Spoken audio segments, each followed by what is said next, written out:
Greetings, banker, and thank you so much for agreeing to participate in the Teach Children to Save Day program. The lesson that I'm going to demonstrate for you now is based upon this book, My Rows and Piles of Coins, and it's for 3rd grade. In your packet you should have the book, a lesson plan, and attached to that lesson plan are a series of activity sheets. The ones that you will be doing in class with the students are the first one that is called How Many Shillings Is That? The second one, which is a grid called Different Ways to Save, looks like this. And finally the third one, which is called Did Saruni's Cousin in America Get His Bike? And it looks kind of like a banking balance, a checkbook balancing sheet. There are a couple of other activities that I'm sure you won't get to, but those are designed for the teacher to use as a follow-up. Now, if your teacher has an overhead projector, then you will have a transparency in your packet of the grid, the sheet. Many teachers don't have overhead projectors anymore. They have smart boards and they have Elmo projectors. In that case, you will not have that transparency in your packet. The teacher has electronic copies of all this material, and she or he will have it ready for you. So when you get to class, you're going to greet the children, and I'll give you a demonstration of the lesson. I'm not going to read the whole book because I can't record for more than 15 minutes on YouTube, and it would take too long. So I'm going to read most of the book, but skip over some of the pages. However, you would read the whole book to the class. So you would come in and say, "Good morning, boys and girls. My name is Mr. Jones, and I work for the ABC Bank, and I really enjoy working at a bank. A bank is a great place to meet people and to learn different skills. I especially like to use all the math that I know and my communication skills of talking to people and listening to people. And when people come to a bank, they come to save money. And it's a great place to save because banks are safe. Your money is safe when you bring it to a bank, and it's always there when you want it. Have you ever had something that you wanted to save for? I'm actually trying to save money to get a bike for my daughter, and it costs $100. Does anyone know how much bikes cost?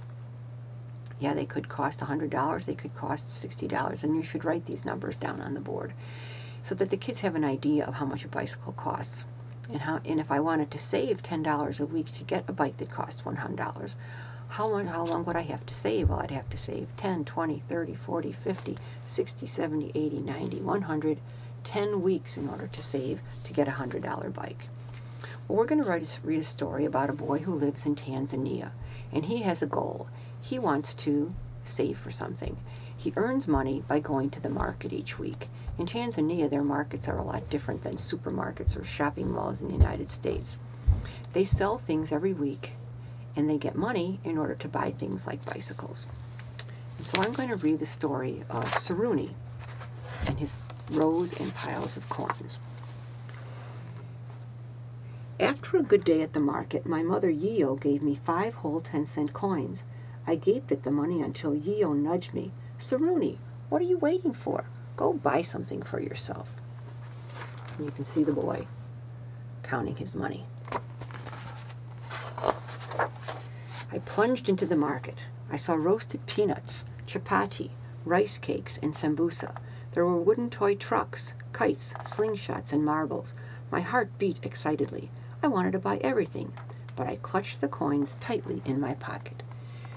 Here you could show them the picture of this market. It's a lot different than markets in the United States. No cars, no trucks, but just people selling grain and toys and things that they make themselves out of baskets and crates. At the edge of the market I stopped. In a neat, sparkling row stood several big new bicycles. One of them was decorated all over with red and blue. That's what I would buy. For some time now, Moretti, my father, had been teaching me to ride his big, heavy bicycle. If only I had a bicycle of my own. A gruff voice startled me. "What are you looking for, little boy?" I turned and bumped into a tall, skinny man who laughed at my confusion. Embarrassed, I hurried back to Yio. So now we know that Saruni has a savings goal. He wants to save to get a bicycle. That night, I dropped 5 10-cent coins into my secret money box. It held other 10-cent coins Yio had given me for helping with market work on Saturdays. By the dim light of a lantern, I feasted my eyes on the money. I couldn't believe it was all mine. I emptied the box, arranged all the coins in piles, and the piles in rows. Then I counted the coins and thought about the bicycle I longed to buy. And you can see he's working by a kerosene lamp because they don't have electricity in his village. And here's all his coins he's saving. Saturday after Saturday, we took goods to market, piled high on Yi-Yo's head and on my squeaky old wheelbarrow. We sold dried beans and maize, pumpkin, spinach, bananas, firewood, and eggs. My money box grew heavier. I emptied the box, arranged the coins in piles, and the piles in rows. Then I counted the coins and thought about that blue and red bicycle. So you see, he wants to get a bicycle so he can help his mother so she won't have to carry those heavy loads on her head, or him having to push that wheelbarrow. And you can see his rows of coins are getting bigger. The heavy March rains came. The ground became so muddy nobody went to market. Instead, I helped Yi-Yo's house chores. When it wasn't raining, I helped Moretti on the coffee farm. We pruned the coffee trees and put fallen leaves and twigs around the coffee stems. Whenever I could, I practiced riding Moretti's bicycle. It stopped raining in June, and not long after school closed. Our fresh harvest of maize, peas, sweet potatoes, vegetables, and fruits was so big that we went to the market Saturdays and Wednesdays. My money box grew heavier and heavier. I emptied the box, arranged the coins in piles and the piles in rows. Then I counted the coins and thought about the bicycle I would buy. These piles of coins are getting bigger and bigger. On the first Saturday after school opened in July, we went to the market as usual. Late in the afternoon, after selling all that we had, Yi-Yo sat talking with another trader. I set off into the crowd. I wore the old coat that Moretti had handed down to me for chilly days like today. My precious coins were wrapped in various bundles inside the oversized pockets of the coat. I must be the richest boy in the world, I thought, feeling like a king. I can buy anything. What do you think he's going to try to buy? Yep, I think you're right. The tall, skinny man was polishing his bicycles as I came up. I want to buy a bicycle, I said, and brought out my bundles of coins.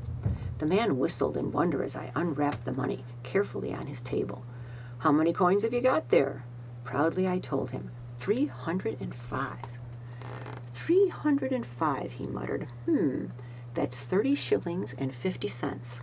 He exploded with laughter. A whole bicycle for 30 shillings and 50 cents? His laugh followed me as I walked away with my bundles and coins, feeling deeply disappointed.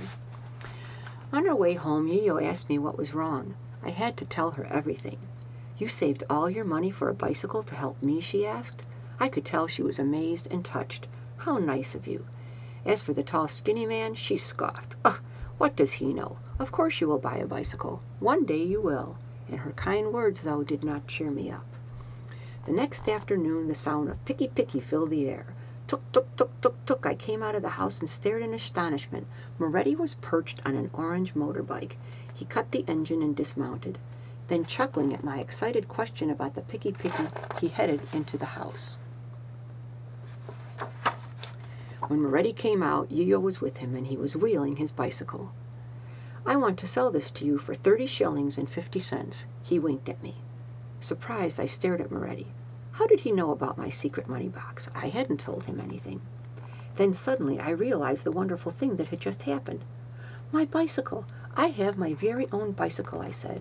And it didn't matter that it wasn't decorated with red or blue. Within moments, I brought out my money box.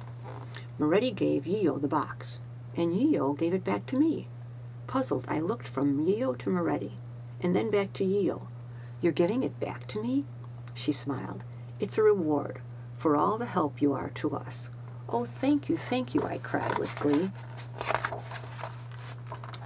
The next Saturday, my load sat tall and proud on my bicycle, which I walked importantly to the market. I wasn't riding it because Yi-Yo would never be able to keep up. Looking over at her, I wished she didn't have to carry such a big load on her head. If only I had a cart to pull behind my bicycle, I thought. I could lighten her load. That night, I emptied the box, arranged all the coins in piles and the piles in rows. Then I counted the coins and thought about the cart that I would buy. So Saruni started out with one savings goal. he wanted to buy a bicycle. When he finally got his bicycle, he has another savings goal. Now he wants to buy a cart to help his mother.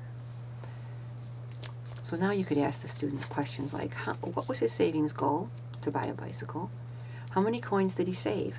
305. Why did the man laugh? Because 305 coins was not nearly enough to buy a bike.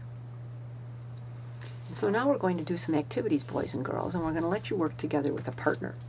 And so you can get the kids into pairs and start with this first sheet, which is called How Many Shillings Is That? Because we're going to figure out why the man laughed when Saruni showed him all of his coins. And you can read the directions to the students. It says, in the book, the boy lives in Tanzania, and in Tanzania the money is called shillings. And then there's a little breakdown of the exchange rate between shillings and dollars. And you can write that on the board. And I think you should write circles, like 8 shillings, draw 8 circles, equals $1. And half of that, 4 shillings, equals 50 cents. And half of that, 2 shillings, equals 25 cents. And so now the students can complete this, and you can do the first 2 with them. A banana costs 8 shillings. And looking up at the chart, they could see that 8 shillings equals $1, and they would write $1 in this line. Next one is a pair of socks costs 24 shillings. Well, 24 shillings is the same as 8 plus 8 plus 8, or $3, and write that in the blank. Then you can leave them to finish the rest of the sheet and kind of walk around the class to see how they're doing. And the question is, you're trying to save $25. You have $25 in your pocket. Is $25 enough to buy all of these things? What they're going to find is that it's not, and they'll have to take a couple of items off of the list in order to equal $25. Now it says in the lesson plan not to do the bonus, but I think you should. And so what you're going to show them is that, boys and girls, Saruni had 305 coins, which equaled about 30 shillings. Let's see how much 30 shillings is in dollars. Well, 20 shillings is $2.50, and 10 shillings is $1.25. So 250 plus 125 is $3.75.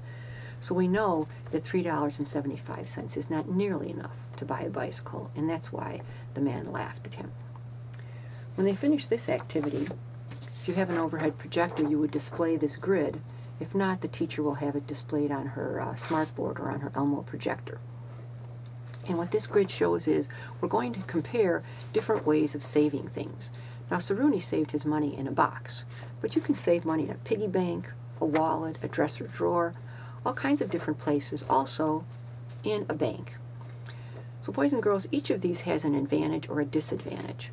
The advantage is the good thing, the disadvantage is the bad thing. An advantage of saving in a piggy bank is that your money is right there and you can see it. The disadvantage is the bank might break, or someone might take money from your bank, or you might forget where you put it. And we're going to do advantages and disadvantages, and you let the students work in pairs to complete that and discuss it when you're finished. But at the bottom, let's talk a little bit with the students about the advantages and disadvantages of putting money in a savings account. Well, the advantage is that the money is always safe, and another advantage is that it earns interest. The bank actually pays you to keep your money in the bank. And the longer you keep your money in, the more interest you earn. So it's always a good idea to save often and for a long period of time. A disadvantage of putting money in a savings account is that you have to drive in your car to get there, so it's not right at your fingertips all the time. When they finish this sheet, you'll go on to the third one, which is, will Saruni's cousin save to get his bike?